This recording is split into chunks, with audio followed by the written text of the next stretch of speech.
of the Civic Suite. Please do not delay your evacuation to collect any belongings, and please do not return to the building until given permission to do so by council staff. Can I remind everyone that this meeting is being recorded and will be broadcast on the public access on our own website in due course. That will not include the exclusion side of it, because obviously that part is P&C. Right, starting with apologies for absence, please. I think we have June Lumley has given her apologies, and I think that's all. Non-members attending, we have Councillor Stanley and Councillor Gooding. If that can be noted, please. Minutes of the meeting held on the 1st of June. What's happened since the 1st of June? Could I have your agreement that I sign them as a true record, please? Agreed. Okay. And any matters anybody wants to raise in those? No, okay. Right, declarations of interest, if any. If anybody comes across an interest that they weren't aware of during the meeting, please declare it then and we'll make a note of it. Matters referred to the executive and reports from other committees there are none that I'm aware of. So we go straight to item 6, which is the financial outturn management report, which is here. Here we are. Right. Are you doing this one, Matt, for us? Or no? Please, Simon. Yeah, good. Pleased to hear it. What the report shows is part of a journey. It's a journey that the whole council has been on. It's not necessarily a smooth journey, and it's not necessarily a painless journey. But along the journey, you do, if you hopefully have one or two successes. And I think this outrun report does describe some success along this long journey. We have achieved the targets that we set in terms of saving money and in terms of putting ourselves on a route towards a financially sustainable footing. However, it shouldn't be seen as the end of the journey. There is still a number of years where we know that the funding coming in our direction is not going to meet our planned expenditure, or what we would like to be our planned expenditure, and so we must remember that the journey needs to continue. We need to look at every bit of spending that we do. However, you can see through the report how our position has temporarily improved. And there is one small alteration that I would like to put forward before Matt can go into some of the detail if you'd like. Right at the start, 1.1, there's mention of transfer of to general balances. To allow us to continue on our journey, I'd like a small amendment to that to move into general balance sufficient money to make sure that we meet the SIPFA guidelines, with the remainder of that sum going into the transformation and innovation earmarked reserves to allow the council to continue to move forward with its innovations and possibly the setting up of some commercial ventures. Okay. Are you able to put a figure on that at the moment? Because some of the figures that we have are fluid, we know that the SIPFA guidelines are... Okay, I think normally it's 10%. 10%. Correct, Mr. Chairman. Yeah, SIPFA recommend that your general fund reserve is 10% of budgeted expenditure. Well, hopefully at least 10%. Yeah, minimum of 10%. So we would probably be looking to move around about 300,000 or 400,000 into the transformation reserve. Okay, right. I mean, do we have to define that within this meeting, or can we put it in those terms? No, what would happen is the current set of accounts are yet to be audited. So following the external audit from Ernst & Young completing in the end of August, beginning of September, we can then move it following that event. Okay, so that's in fine. the autumn.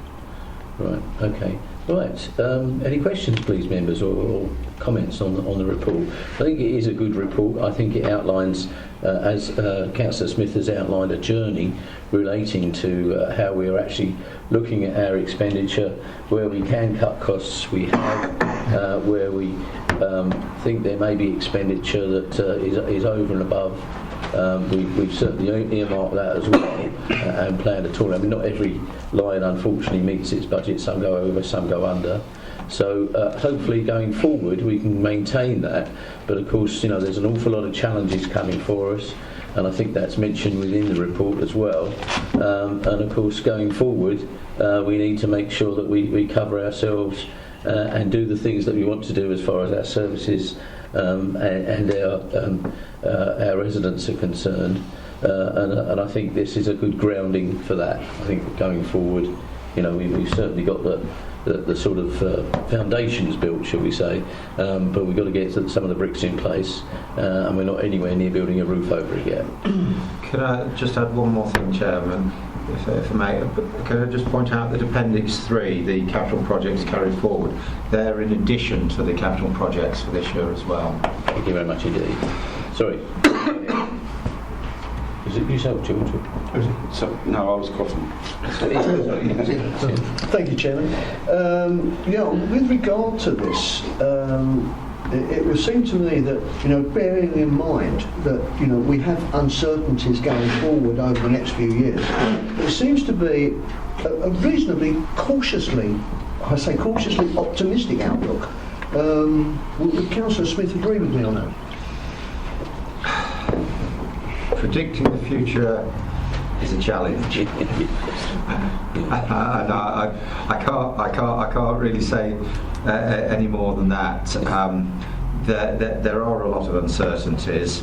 We do need to be cautious, and I think over the next 6 months we will get a clear indication of direction of travel. Yeah, thank you. I think, as I said from the beginning, I think when you think of what's happened in the country since the 1st of June, which seems a lifetime away now, doesn't it? And it's still happening as we speak. It's difficult to predict where we'll be certainly in 4 or 5 years. So, and what funds will be available, what our outcomes will be. So I think we have to accept it and to be grateful. And I do thank the finance staff for all the work they've put into this as well, because I think they've done a sterling job for us on that. So thank you very much indeed. Yes, please, Chairman. Working on my portfolio now and with my assistant director. I mean, there seems to be an ever-continuing list of potential areas of saving. But when can we get to the stage, are we ever going to get to the stage where we can actually say, well, actually, we can cross some of these off? Because, as we're all very much aware, there are going to be times when we're going to have to make some very, very difficult situations. But when are we going to have to start making those difficult situations? I know it's a catch-22, but we're looking to make commitments for the next year. Or longer if we're looking at contracts and one thing and another. Well, how can we know where we're going and what commitments we can make to contracts? All we keep seeing is a whole list here of potential, this is an area you should consider for savings. Well, we can't do everything and take on board new contracts. I think in terms of this report, this is a backward look at the year we've just closed, but obviously we have in place at the moment the current medium-term financial strategy, which highlights £870,000 worth of concepts in this year that still need to be delivered. Mm-hmm. And they are part of the overall £3 million budget gap over the next 5 years. Now obviously that £870,000 will be looked at over the coming weeks as the 2017 budget process begins. And there may be elements of that will come up for discussion, and new areas will need to be considered. Saying that, the £3 million is still very real, and it's a saving that still needs to be achieved over the cycle. And obviously during this year we'll be adding another year to that cycle. I was sitting there today just thinking through some of the uncertainties going forward, and maybe just to kind of emphasise some of what's already been said tonight. We're being told to expect an interest rate cut this month to possibly 0.25, possibly even 0%. That will impact the whole budget process in terms of inflation that we build in particular around our treasury management investment stream, Brexit and when and how Article 50 will be put through, when that will take place and what impacts that will have, an autumn statement with whoever is going to be the Chancellor of the Exchequer in this year, and what steer that will bring on local government. Will we be in recession by the end of this year? And then I guess the top of the iceberg is business rates and what's going to happen with 100% business rate retention going forward towards the end of the Parliament. So it's a cliche, and we keep saying it, there are a lot of uncertainties, but they are uncertainties, and all we can do now is build that foundation and put things in place so that we can meet those demands as and when they come forward. I think one of the things we've always tried to do is to look at the worst position. Absolutely. And if you look at the worst position, then at least you're covering yourself, if you like, as far as the future is concerned. But having said that, and I think this report is an example where you can actually plan for something and then actually make further savings even within that. But there's only so much you can do. Yeah, And what we've done here, we probably won't be able to do next year, and probably even less the year after that. So we have to be very careful about how we manage that economy and that money that we have. But I think there are certain things, if you like, and it's in the gift of members, that if there are certain projects they want to go ahead with, that can be accommodated within the budget, well, that's okay, but it's got to be really well planned for, and I think it's got to be make sure that we are in a position where we can cover that within our budget. But it's it's keeping it's literally keeping your head above water. But the iceberg that Matt mentioned, I mean, 4/5 of it, unfortunately, you can't see. And that's the problem. I fully accept that, Chairman, but I think we'll agree on that. Yeah. yeah, but I mean, I don't want us.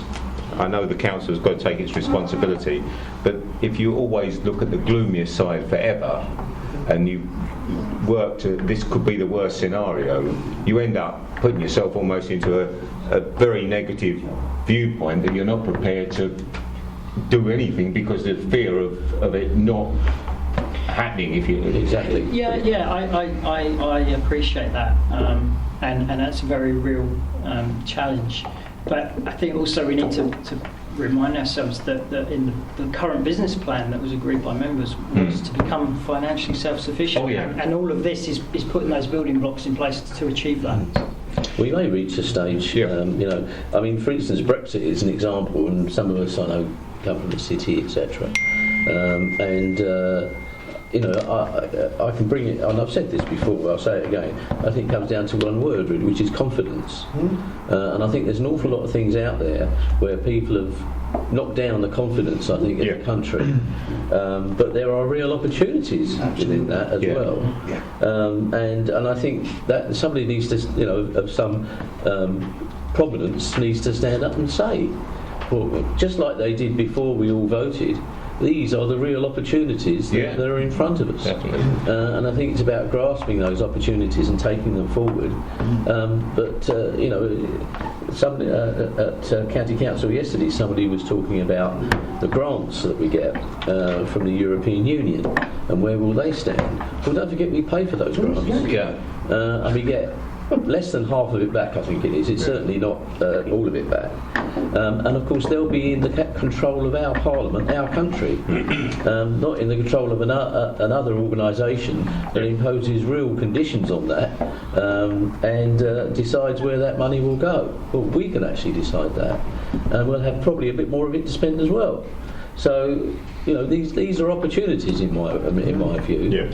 And going forward, I'd like to think perhaps a little bit of that will come our way, I'd like to think.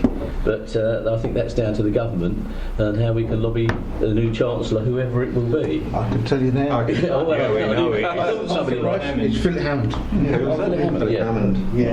Chairman, can I just make a few comments? I mean, I think most I don't want to repeat what's been said, but look, that your destiny is in your own hands. Yeah. And I think the business plan is very clear roadmap to the ambitions for the commercial projects and other issues that you need to think very carefully about in terms of ensuring that there is a long-term future for the council. The position at the moment is really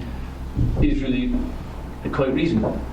Well, that doesn't mean, and there's been a lot of talk about uncertainties. That doesn't mean that it will stay that way. But the way that we can give the budget every chance of continuing to be to be a good one is by bringing forward the various projects that are identified in the business plan. And clearly, if members have views about whether any of those projects are ones that they want to pursue, whether they really are realistic and so on, means that we need to have a dialogue about what alternatives that might be, because I think it's important that we don't just start saying, well, we'll not do that, or this isn't going to work. I think it's a question of saying, well, if we're not going to do something, then what is the alternative? And that's the key questions that we need to ask, and we'll be having that dialogue as we go through the remainder of this year and into the next budget cycle and the May days and so on. Definitely, we're hopefully, we are in a position where at the moment we have no borrowing whatsoever, and there's not many councils can say that. Admittedly, we don't have an awful lot of reserves either, but at least we're not in a position where we're having to repay capital and pay interest as well. But it's something we need to consider in future projects. Can I ask? I think we'll Simon. As Matt mentioned, this is looking backwards at where we are. There's plenty of reason to have some optimism. Thank you. And we must remember that as councils go, we've done a lot of hard work and had a lot of pain long before other councils. And I think some of those other councils or other authorities are going to suffer worse than us. As I mentioned at the start, we are building our transformation and innovation fund, so we have got the opportunity to invest to save, invest to generate income, and of course, as always, we're looking to start our budget setting process as early as possible. We've got dates in the diary for away days, our traditional form of starting to look at how things will spend. And yes, it is in the gift of us as members to determine what our priorities are. If members set a particular set of priorities, then we need to look at how we can fulfil those. So I see part of the role to make it clear where we're going, and to make it absolutely clear to people how the money stacks up. But nevertheless, there is a way forward, and this is part of that way forward. Okay. All right, David? Yeah, I'm fine, Chairman. Yes, thank you. You're right to challenge some of the things in this, and that's what you're here for. Right, so I see no other indications. Did you want to speak, George? Sorry? No. Oh, sorry, I thought you saw your just coughing again. That's all right. We've all got a cough at the moment, don't worry. Yeah. Mine's down to hay fever. Right, so as far as the recommendations are concerned, bearing in mind the amendment I think that Councillor Smith has made, that I'll second for him. So from 1.1 to 1.6, our members agreed. Agreed. Thank you very much indeed. Right, then going on to the next item. Now, we're now going into a private session. I won't, if members agree, I won't bother to read this because I think we're all members or officers here. But normally we would exclude the public from this